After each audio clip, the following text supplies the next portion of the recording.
sekali hari dan terutama juga surau Al-Hidayah ini merupakan surau Jumat. Sebab dibenar hari Jumat akibat kebakaran Masjid Bumi. Nah, 11 bulan April 2021, maknanya 2 tahun lebih masjid terbakar dan hingga ini belum ada bangunan lagi. Kita berharap bahawa akan dilakukan dalam sikit masa lagi. Untuk itu, majlis dengan juga menjemput Abu Ustaz bagi menyampaikan khutbah beliau yang bertajuk ikut sunnah Rasulullah, ikuti ke jannah. Ini sebenarnya dengan pada usul yang kita sambut pada akhir kami 8 bulan ya.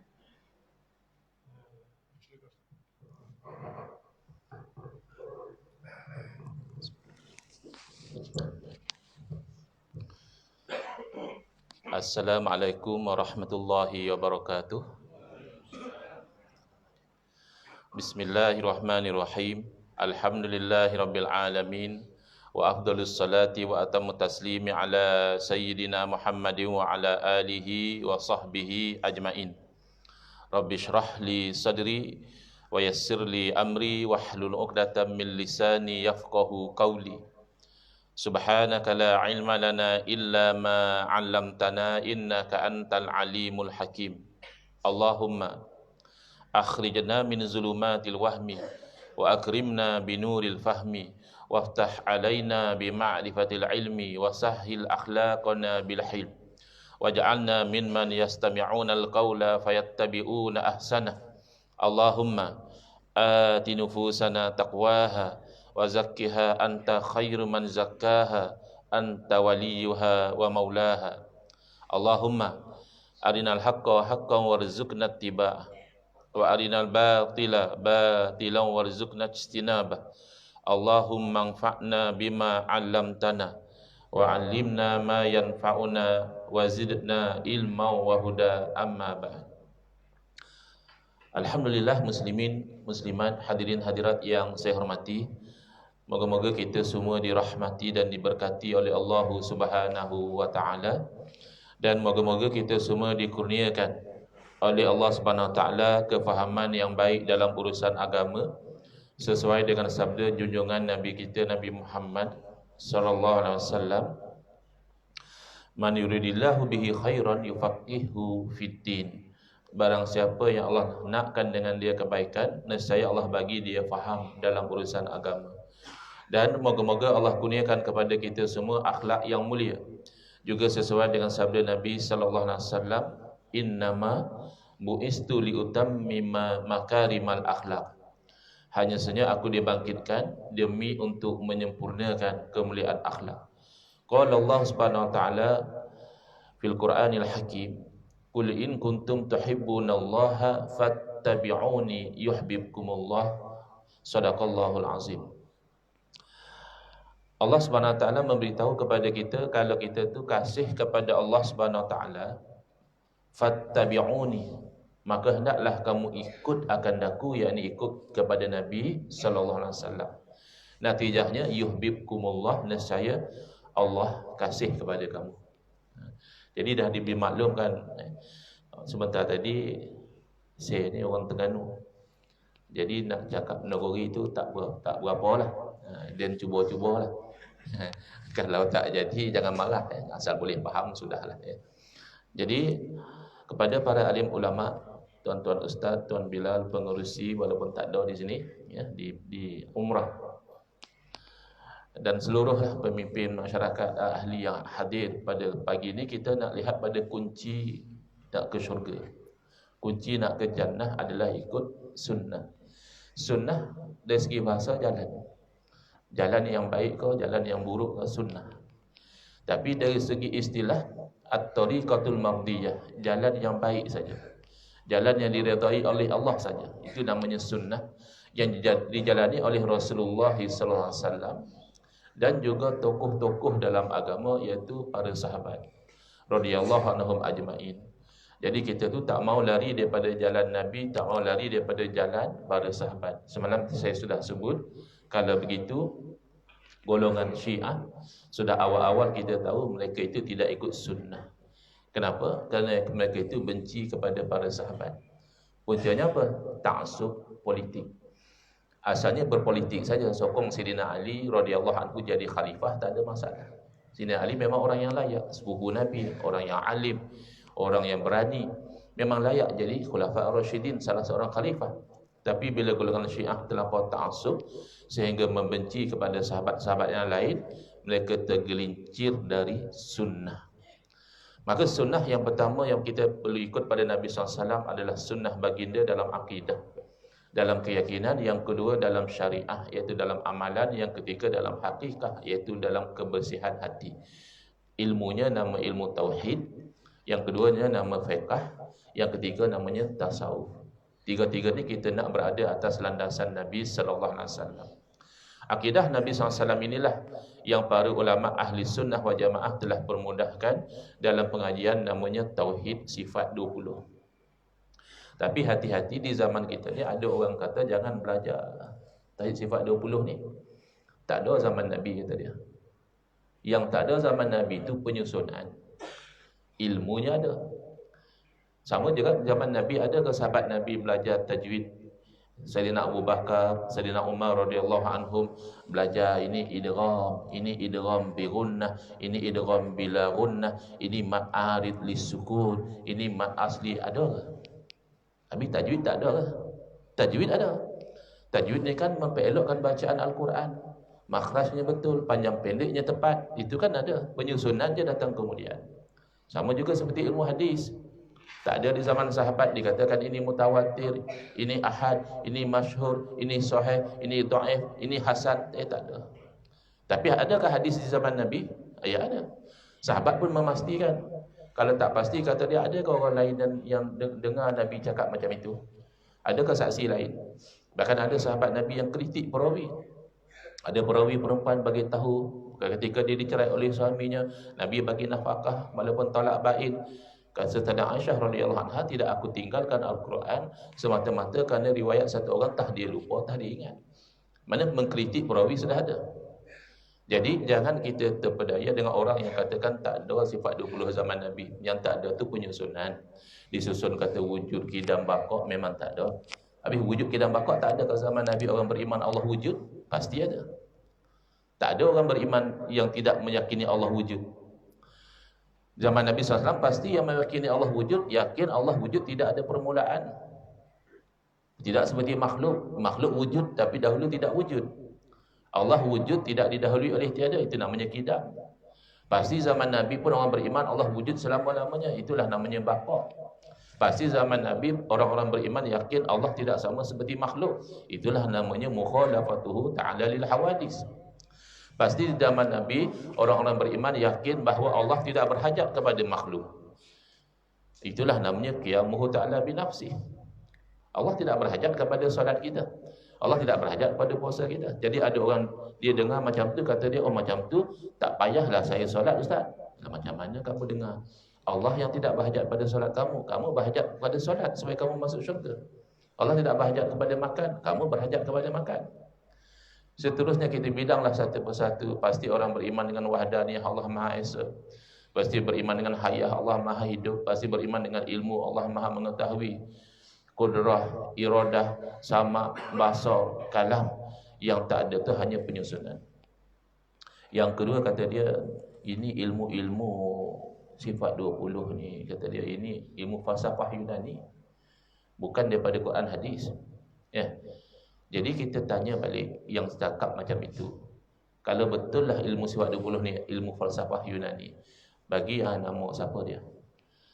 Siapa ahli falsafah Yunani yang ngajar sifat 20? Beritahu. Dalam kitab mana dia ngajar sifat 20? Dan kalau betul lah ada ahli falsafah Yunani mengajar pada manusia, kata dia Allah itu wujud, Allah wujud tidak ada permulaan, Allah wujud selama-lamanya, dia tidak sama seperti makhluk, dia tidak berhajat kepada makhluk, Maha Esa dia tu. Berarti dia orang beriman. Bahkan golongan yang anti sifat 20 tu, yang kata kalau orang mengajar sifat 20 start motor pergi pasar malam, pernah dengar tak? Bukan di sinilah. di sebelah utara sana. Ada satu ustaz, dia bagi tahu, tuan-tuan kalau duduk dalam masjid, ada ustaz buka kitab nak mengajar sifat 20, ambil kunci motor, start motor pergi pasar malam, kata dia. Cuba tanya dia, yang kamu anti sifat 20, adakah kamu kata Allah tidak wujud? Adakah kamu kata Allah baru wujud? Adakah kamu kata Allah akan binasa? Adakah kamu kata Allah itu seperti makhluk juga? Pasti jawab dia tidak. Tapi kenapa? Kerana telah teracuni dengan pemikiran yang nak melarikan orang daripada akidah Nabi sallallahu alaihi wasallam, lalu diganti dengan akidah yang bid'ah, namanya tauhid 3. Di sini ada ke mengaji tauhid 3, tauhid rububiyah, uluhiyah, tauhidul asma'i was sifat. Tauhid 3 ini bukan semua bid'ah. Ada yang betul. Yang betul tauhid rububiyah, Rabbun berarti Tuhan, adalah kita itu mengesakan Allah sebagai Tuhan yang menciptakan, yang mentadbir langit bumi, yang menghidup, mematikan, bagi rezeki, bagi sembuh penyakit. Tidak ada yang lain kecuali Allah sahaja. Itu betul. Dalam pengajian sifat 20 kita panggil itu apa? Wahdaniyatul af'al, mengesakan Allah pada perbuatan. Tapi bila mana dia mengatakan orang musyrikin, penyembah berhala, Abu Jahal, Abu Lahab, ada tauhid itu, itu tak betul. Mana ada sahabat Nabi kata orang musyrikin bertauhid? Dia kata ikut salaf. Kami salafi, pengikut salaf. Akidah kami akidah salaf. Salaf yang mana kata orang musyrik bertauhid? Berbagi satu nama. Ini rekaan. Itu menyamakan orang kafir sepertinya dia orang Islam juga. Sebab ada tauhid. Yang kedua tauhid uluhiyah, daripada perkataan ilah. Apa makna ilah? Tuhan. Maksud tauhid uluhiyah adalah kita itu menyembah beribadah hanya kepada Allah saja. Jangan kita menyembah beribadah kepada lain daripada Allah Ta'ala. Yang itu betul. Memang tak boleh sembah lain daripada Allah. Jangan kata sembah batu kayu, sembah Nabi pun tak boleh. Sambut maulid bukan sembah Nabi. Ada orang ingat kita sambut maulid, kita sembah Nabi. Kita ziarah kubur, kita sembah Nabi. Cuba fikir dengan kepala, dengan betul. Ya, dengan kepala ke dengan otak fikir? Dengan fikir, dengan otak. Masa orang tu hidup, kita tak sembah dia. Betul kan? Masa dia hidup, dia ada kuasa, dia boleh sana sini, dia boleh buat keputusan, dia boleh buat polisi. Tak ada kita sembah. Takkan dia mati kita sembah. Hanya kan ziarah, berdoa di tepi kubur. Kalau kita minta ampun pada dia, atau kita minta Allah ampunkan kita dengan berkat dia, tak ada masalah. Oh, dia tak boleh. Kalau orang mati tak ada dah berkat. Siapa kata? Jadi dalam tauhid uluhiyah ni, yang tak boleh sembah pada Allah tu betul. Tapi yang mengharamkan tawasul, yang menghalang tabarruk ambil berkat, tak boleh kata dia. Yang mensyirikkan istighasah, yang itu tidak betul. Tawasul macam mana? Yang dimaksud tawasul ni, kita doa, kita sebut, Ya Allah dengan kemuliaan Nabi-Mu, Ya Allah dengan kewalian Syekh Abdul Qadir Jalani, Ya Allah dengan kealiman Imam Syafi'i, kau perkenankanlah doa aku.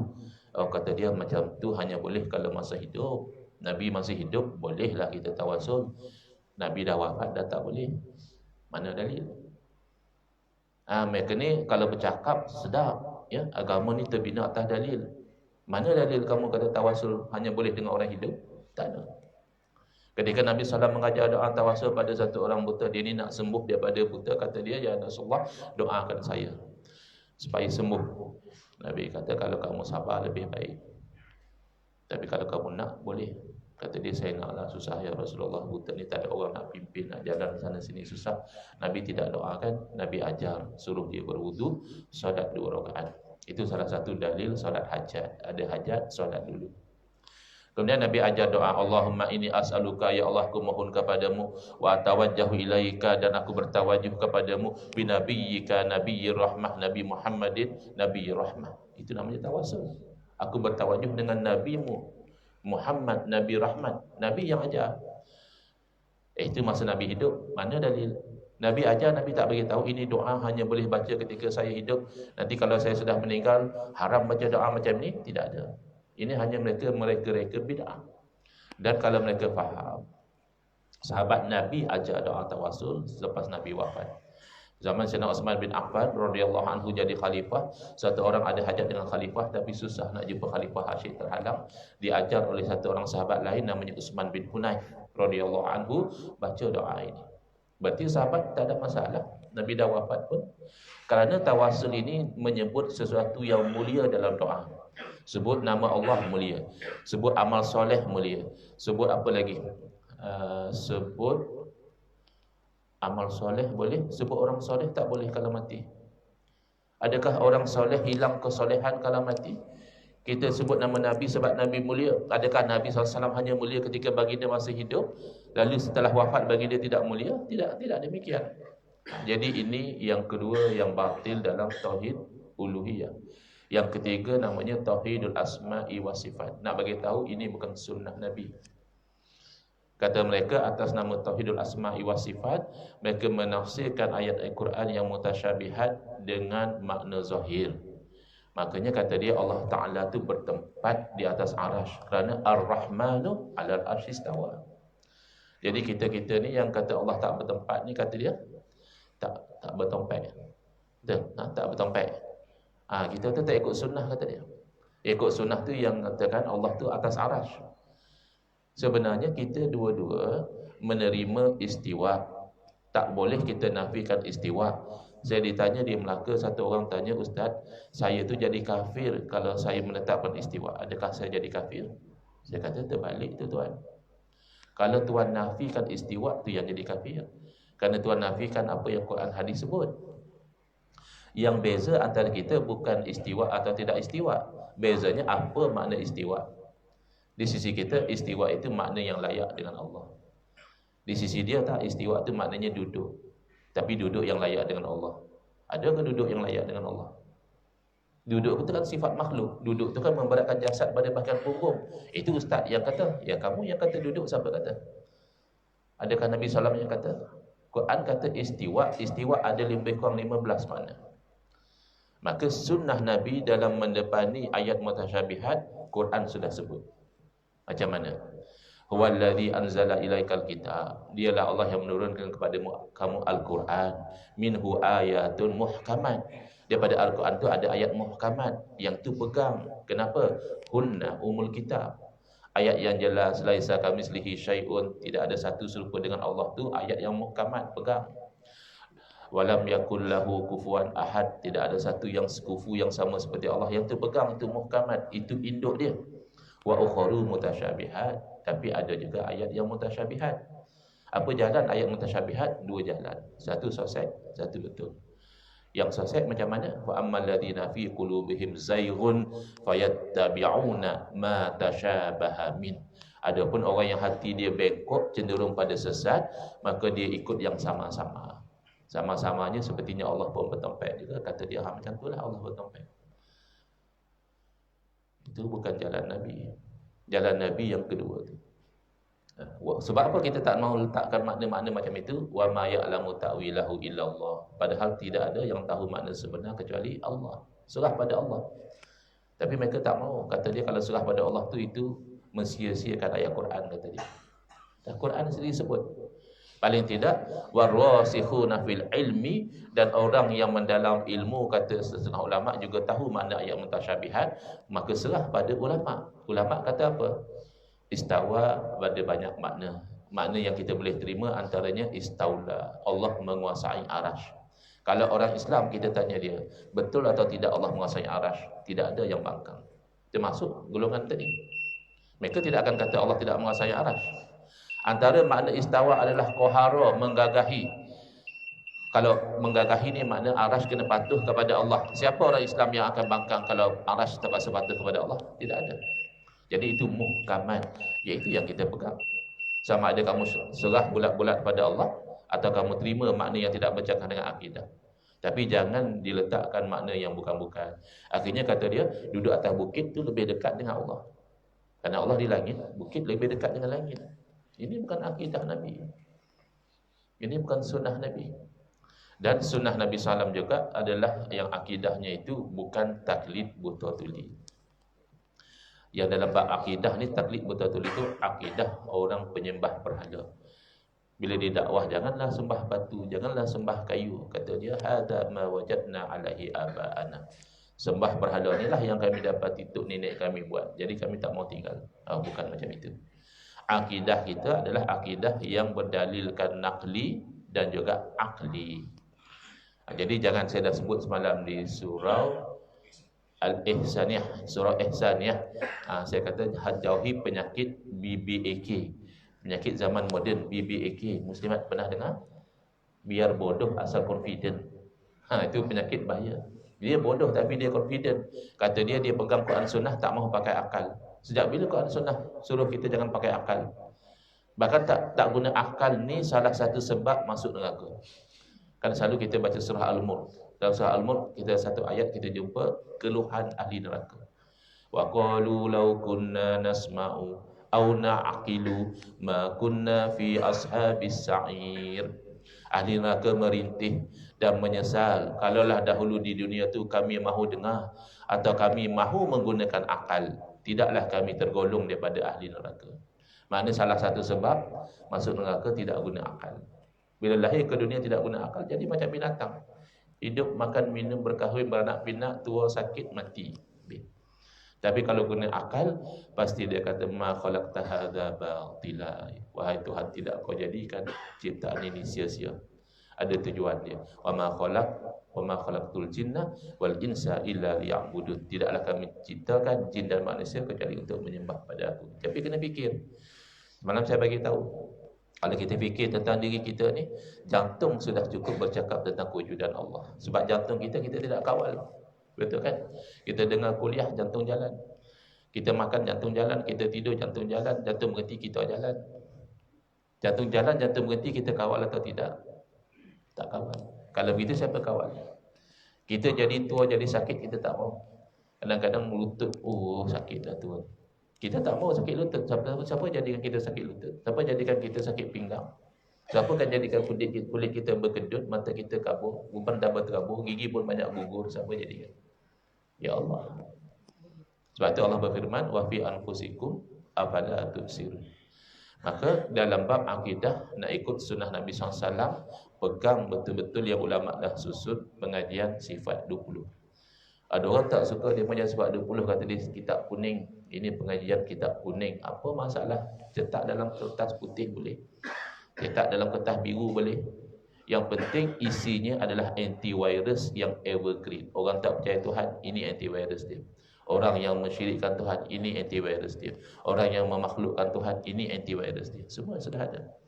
Maka hidupkan kembali pengajian sifat 20, tapi huraian dengan huraian yang lebih moden, yang mudah dipahami. Isi dia tidak berubah. Yang kedua, dalam bab syariat. Dalam bab syariat sekarang, semua orang nak jadi mujtahid.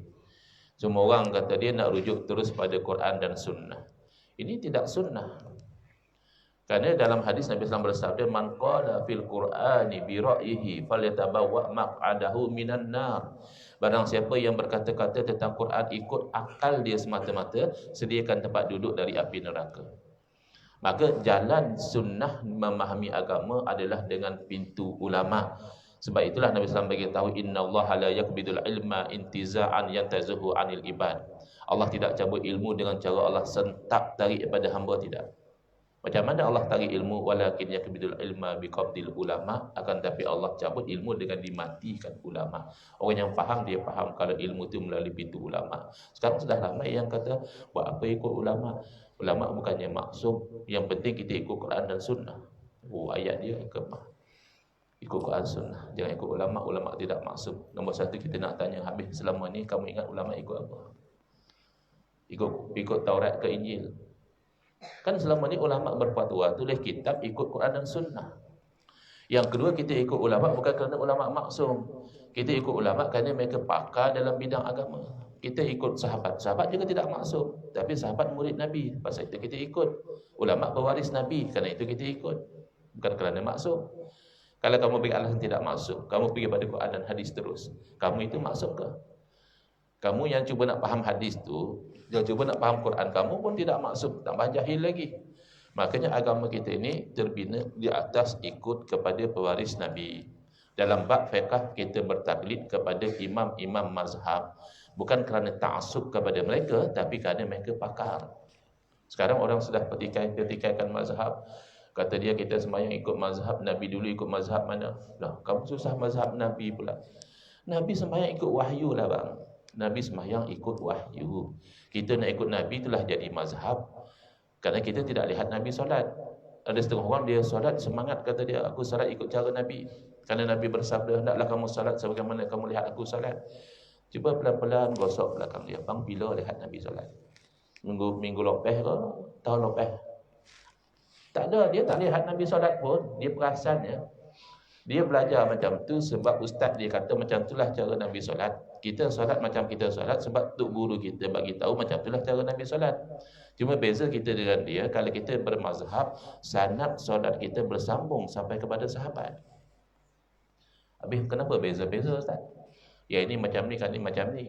Pertama mungkin memang Nabi buat beza-beza. Tak mustahil. Ya, ada kala Nabi sujud lutut dulu. Jadi sahabat yang nampak Nabi sujud lutut dulu bagi tahu. Ada kala Nabi sujud tangan dulu. Jadi sahabat bagi tahu tangan dulu. Boleh jadi. Jangan kita sujud kepala dulu, sudah itu bahaya. Lutut dulu, tangan dulu, mungkin dua-dua Nabi buat. Ada kalanya dalam menerima dalil berbeza-beza. Ada yang tanya Nabi sembahyang subuh baca kunut atau tidak. Dalam riwayat kata, oh Nabi baca sebulan lepas tu Nabi tinggal. Jadi ada yang faham itulah kunut subuh. Tapi ada yang faham tidak. Yang Nabi tinggal tu kunut nazilah. Amma fi subhi falam yazal yaqnut hatta faraqad dunia.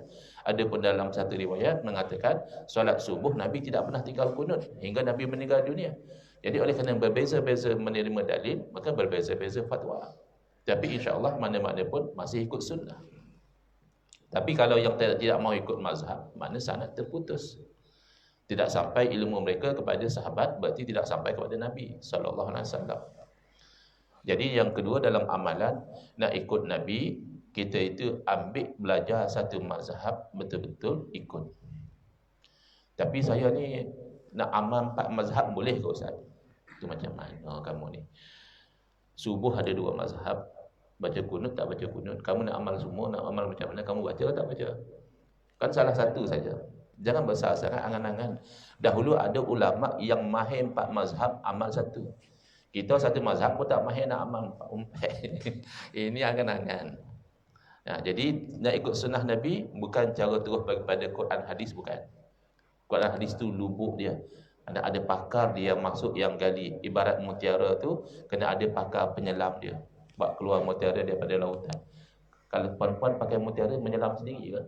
Jangan, kan tak timbul nanti. Biar pakar dia menyelam. Berapa ramai yang menyelam dalam Quran hadis jadi selesai. Bukan salah Quran hadis.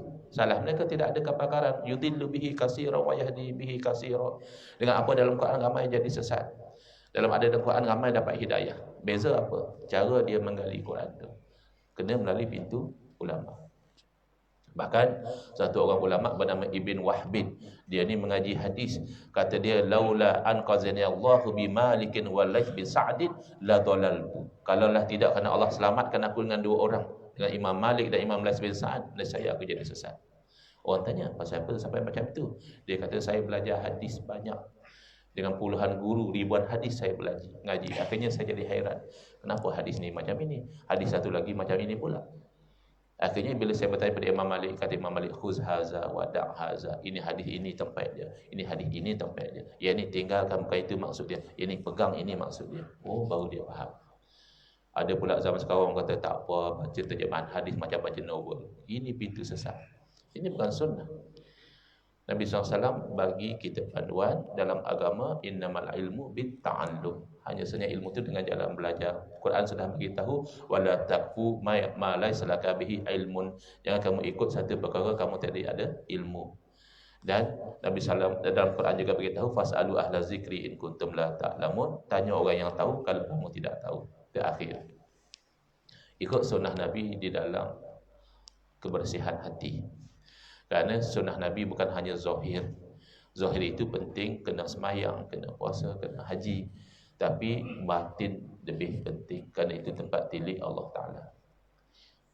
Walakin yang zuru ila qulubikum. Akan tapi Allah Ta'ala itu memahatikan pada hati-hati kamu. Makanya datanglah ilmu tasawuf. Zaman kita ada pula orang kata tasawuf bukan ajaran Islam, tasawuf ajaran Hindu. Ya ilaha illallah, tasawuf mana yang kamu ngaji ni? Sampai tasawuf kamu kata ajaran Hindu. Tasawuf inilah yang dikatakan ihsan, anta'budallaha ka'annaka tarah. Kamu menyembah Allah itu umpama kamu lihat Allah. Wa illam takun tarahu fa innahu yarak. Kalaupun kamu tidak melihat Allah, pasti Allah melihat kamu. Ini intipati tasawuf. Ada orang ingat tasawuf ini terbang di udara, jalan atas air. Bukan. Kalau nak terbang di udara tak payah tasawuf. Buat macam saya semalam tu beli tiket Firefly, terbang saya. Siap bagi biskut apa famous lagi. Itu susah-susah masuk tasawuf nak terbang. Susah, tak payah. Online je sekarang beli tiket. Bukan itu tujuan. Tujuan tasawuf takhliyah, buang sifat terkeji, tahliyah, hiasi dengan yang terpuji. Dalam kitab misalnya Penawar bagi Hati kan dia beritahu antara yang kita nak jauhi dalam ilmu tasawuf banyak makan. Ini ustaz nak cakap pesakan ustaz bila dijamu banyak juga makan. Tapi orang tasawuf dia tengok kalau banyak makan jadi malas. Bila malas ibadah, macam mana nak sampai pada Allah Ta'ala? Yang kedua, banyak bercakap. Banyak bercakap, banyak silap, banyak dosa. Macam mana nak sampai pada Allah? Lagi zaman kita ni, kita bercakap dengan Facebook, kita bercakap dengan TikTok, kita bercakap dengan apa? Kita dah mati, percakapan kita masih orang tengok lagi. Untung-untung kalau pahala, kalau dosa, kawan dah bertahun masuk kubur, dosa jalan lagi. Orang masih share lagi dia punya fitnah. Orang masih share lagi dia punya joget. Orang masih share lagi maksiat-maksiat dia. Jangan. Bercakap zaman sekarang lebih bahaya lagi. Pahala, dosa boleh berpadangan. Yang ketiga, jangan marah tidak bertempat. Marah kerana agama dituntut. Jangan pasal agama kita dihina, kita diam. Tapi kalau kerana benda-benda kecil, orang tu horn kita pun kita nak marah. Kenapa? Ya, dia ada horn. Biarlah dia tekan horn kereta dia. Bukan dia tekan horn kereta kita mungkin nak marah. Ya, kadang seorang tak boleh. Dia kejar daripada Rembau sampai ke Seremban pasal horn saja. Kau kenapa horn aku? Dah nak bagi tahu pintu abang tu tak rapat. Oh ya ke? Kan susah. Kemudian hasad, jangan. Hasad adalah parti pembangkang pada Allah Ta'ala. Allah bagi orang tu kaya, dia tak suka. Nak bagi orang tu miskin. Allah bagi orang tu elok berkahwin, dia nak bagi bercerai. Itu kan hasad. Parti pembangkang pada manusia pun sudah tak sedap. Adakah parti pembangkang pada Allah? Kemudian bakhil, kedekut. Sebab orang kedekut ni manusia pun tak suka, Allah pun tak suka. Kemudian cinta kemegahan, cinta dunia. Ya, dunia ni barang yang kita kejar belum tentu dapat. Dah dapat belum tentu ada manfaat. Yang pasti tinggal comfort. Dunia kita tinggal tu pasti. Bangga diri, ujub, riak dan sebagainya. Kemudian sudah bersih daripada sifat-sifat yang terkeji. Ini adalah sunnah. Siapa yang kata tasawuf bukan daripada sunnah, dia tak faham hadis-hadis ayat Quran yang melarang kita hasad, yang melarang kita takabur. Kita mulai dengan taubat. Tubu ilallah taubatan nasuha. Bertaubat pada Allah dengan taubat nasuha. Sebab kita ni manusia yang banyak dosa. Kulubni Adam khata'un. Setiap anak Adam banyak buat salah. Wa khairul khata'in at-tawwabun. Sebaik orang buat salah yang suka bertaubat. Innallaha yuhibbut tawwabin wa yuhibbul mutatahhirin. Allah kasih pada orang yang suka bertaubat. Jadi jangan kita tangguh alasan kalau saya taubat nanti saya buat lagi. Jangan. Taubat dulu. Sebab kalau tak taubat dua dosa. Satu dosa buat dosa, satu dosa tak taubat. Kalau kita taubat, mana tahu kita ulang lagi? Belum tentu. Boleh jadi kita terus meninggal. Bersih daripada dosa. Yang kedua, takut kepada Allah. Yang ketiga, zuhud. Kadang-kadang orang tak faham zuhud. Dia ingat zuhud ni pakai pakaian 3 hari tak basuh. Kita kata kamu ni pakai baju tak basuh-basuh. Kata dia zuhud.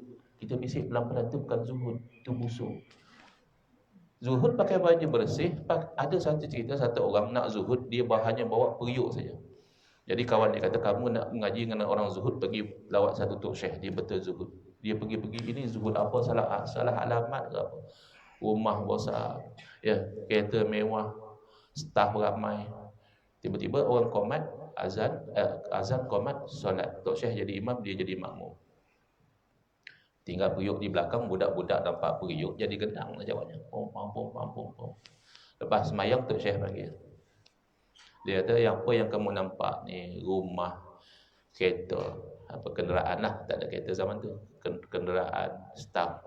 Kalau Allah tarik daripada saya semua ni, saya macam saya juga. Kamu baru Allah uji dengan periuk, kamu sudah tidak boleh ingat Allah Ta'ala. Jadi zuhud buang dunia dari hati, bukan buang dunia dari tangan. Tangan wajib orang Islam pegang dunia. Tapi kalau dunia pegang kita, rosak.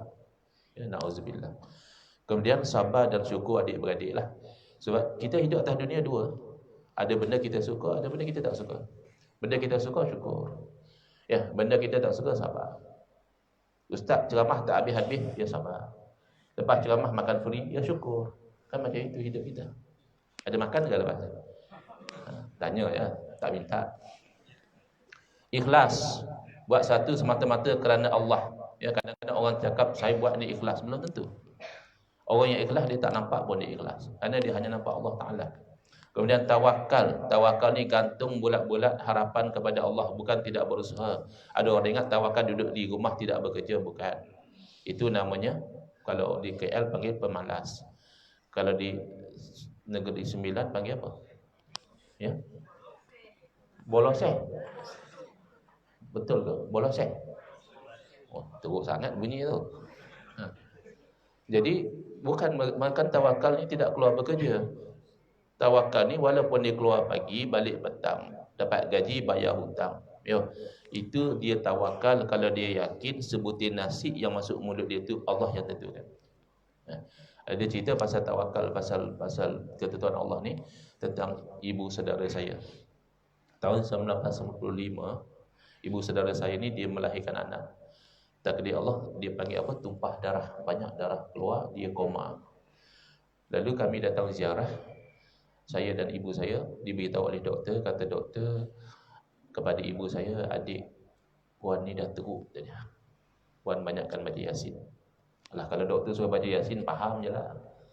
Cuma dia kata tak ada harapan, tadi tak kata lah. Dia kata baca Yasin, mana kita faham. Kami lebih kurang 5-6 orang baca Yasin di ling mak saudara saya. Tahun bila tu? 1995. Tahun 2023, yang baca Yasin semua dah meninggal, mak saudara saya hidup lagi. Tinggal saya dengan mak saya bersaing lah ni. Saya dulu kan, mak saudara saya dulu, yang lain semua dah meninggal. Betul cakap. Yang baca Yasin meninggal dulu. Kenapa? Kerana rezeki mak saudara saya belum habis. Tak mungkin meninggal satu orang rezeki belum habis. Kalau rezeki sudah habis, masih muda, kaya, mati dia. Kemudian kita mahabbah, kasih, redha, dan terakhir sunnah Nabi adalah zikrul maut. Ingat kepada mati. Saya bawa 2 kisah, kita tutuplah kuliah kita pada pagi ini tentang zikrul maut. Satu kisah saya dah cerita semalam di masjid di Surau Ihsan, ya. Bagaimana saya dapat pengajaran di ladang kambing. Jadi saya pergi dah banyak tahun ke ladang kambing nak booking kambing seekor akikah anak perempuan. Jadi saya pilih-pilih, kita masa tu baru kerja, duit pun tak banyak. Pilih yang murah lah. Jadi dia dapat kambing yang saya pilih tu, dia spray dengan cap merah. Ni tanda kambing sudah orang booking. Minggu depan sebagaimana saya janjikan, saya datang untuk sembelih kambing. Datang-datang kata dia, bang, kita baru dapat stok baru. Abang tambah sikit duit dapat kambing lagi gemuk, daging lagi banyak. Macam mana, okey ke? Okey lah. Tambah duit beli kambing baru, sembelih. Lepas sembelih kambing yang cap merah tu datang lompat-lompat. Saya kata panjang umur lagi kambing ni, patut dia kena sembelih. Jawab penjaga ladang, kata dia, bang, kambing dalam ladang ni tunggu mati ya. Betul juga. Saya kata macam kita atas dunia juga. Kita atas dunia ni macam kambing dalam ladang ya, tunggu mati. Ada antara kita ni malaikat dah spray merah dah. Yang ni yang gelak kuat pagi tadi, petang ni nak ambil, kata dia. Kita tak sedar. Cuba kita fikir-fikir. Antara kita ni, satu lagi, yang kedua adalah kes banduan akhir. Banduan akhir ni kan dah jatuh hukuman mati. Rayu Mahirawan kata tak ada. Salah. Hukuman mati dikekalkan. Rayu ke Mahkamah Persekutuan, kata Mahkamah Persekutuan dikekalkan sabitan dan juga hukuman mati. Lalu rayu lagi ke lembaga pengampunan. Lembaga pengampunan tolak tetap tarikh mati bila nak gantung. Datang orang ukur berat dan juga tinggi. Kalau ukur untuk buat baju kahwin, baju raya kan seronok. Ini ukur nak cari tali gantung yang sesuai supaya jangan tergantung lama sangat, sakit, jangan gantung kuat sangat, putus. Tu macam mana perasaan dia masa diukur berat badan dan tinggi dia masa tu? Seronok kan? Tak seronok. Dan saya difahamkan oleh orang penjaga, kata dia, banduan akhir ni akan diberi dalam sekitar berapa ringgit untuk dia punya makanan terakhir. Last meal, bagi tahu lah kamu nak makan apa. Masak lomak, biryani ikan, KFC, apalah kamu nak makan, insya-Allah pihak penjara usahakan.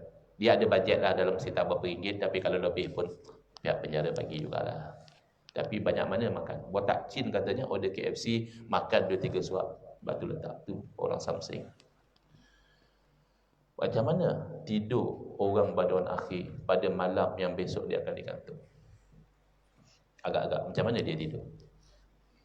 Kalau katakan dia tak tidur pun munasabah. Ingat-ingat besok lepas main subuh kalau nak Islam, terus dia gantung. Kesian. Habis kita perasan tak kita ni banduan akhir. Kita ni dah dijatuhkan hukuman mati oleh Allah Ta'ala. Tak ada rayuan dah. Tinggal lagi orang tadi dia tahu bila dia akan gantung, sempat dia bertaubat, bayar hutang, minta maaf dengan ibu ayah. Kita barangkali dilaksanakan hukuman mati dalam keadaan kita tidak sedar. Ada orang dilaksanakan dalam keadaan sedang buat maksiat.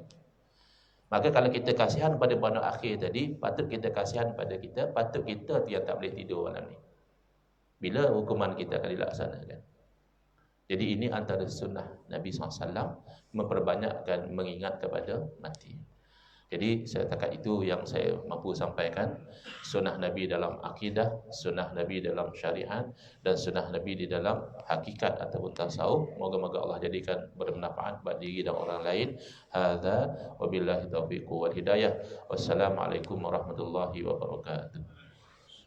Bismillahirrahmanirrahim. Alhamdulillahirabbil alamin wassalatu wassalamu ala asyrafil anbiya'i wal mursalin wa ala alihi wa sahbihi ajmain. Allahumma shrah sudurana wa ahsin akhlaqana wa azim ujurana wa nawwir qulubana bi nuri hidayatika kama natarada bi nuri syamsika abadan abada bi rahmatika ya arhamar rahimin. Allahumma anqulna min dhillil ma'siyati ila izzit ta'ati ya arhamar rahimin. Wa sallallahu ala sayyidina Muhammadin wa ala alihi wa sahbihi wasallam. Walhamdulillah rabbil alamin. Amin ya rabbal alamin. Wal afu minkum.